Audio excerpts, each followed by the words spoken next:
80 WPM की speed से dictation start होगी 3 सेकंड बाद।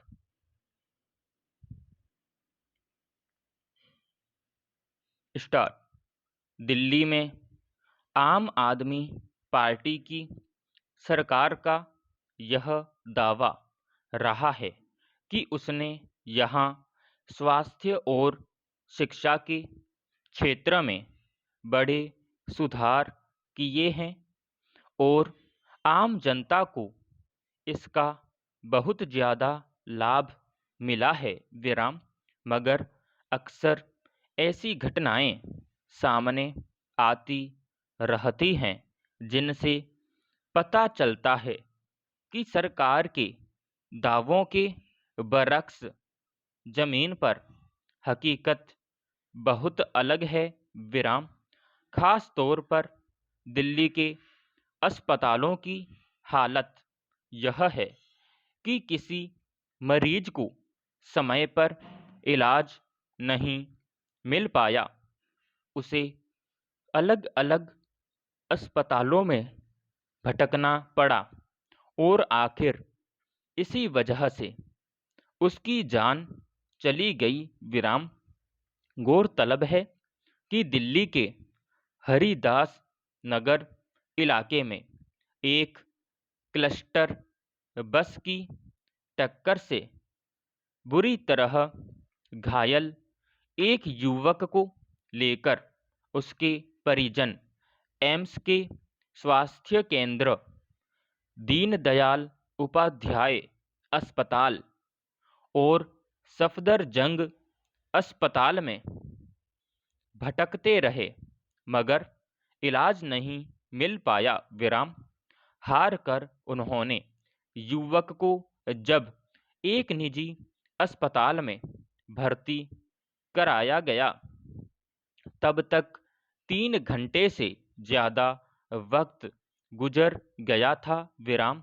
इस बीच युवक की हालत इतनी बिगड़ गई कि आखिर उसने दम तोड़ दिया विराम। युवक इतनी देर तक बचा रहा तो इससे साफ है कि अगर उसे समय पर उचित इलाज मिल जाता तो वह जिंदा बच जाता विराम। मगर बढ़ चढ़कर किए जाने वाले दावों की हकीकत यह है कि आपात स्थिति में होने के बावजूद सही वक्त पर इलाज नहीं मिल सका और युवक की जान चली गई विराम। पैराग्राफ। ऐसा नहीं है कि यह इस तरह का कोई अकेला मामला है विराम।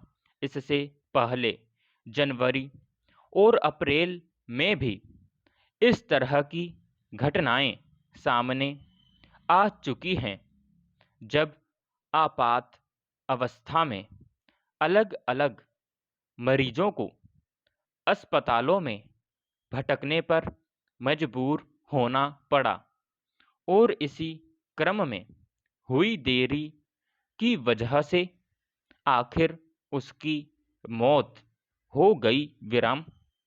कहने को देश की राजधानी दिल्ली में बड़े और बहुत अच्छे अस्पताल हैं लेकिन आपात अवस्था में जान बचाने की भूख में पहुँचे किसी व्यक्ति के इलाज के लिए कहीं चिकित्सक उपलब्ध नहीं हो पाती तो कहीं बिस्तर या फिर चिकित्सीय उपकरणों की कमी के दुष्चक्र में फंसकर उसकी जान चली जाती है विराम।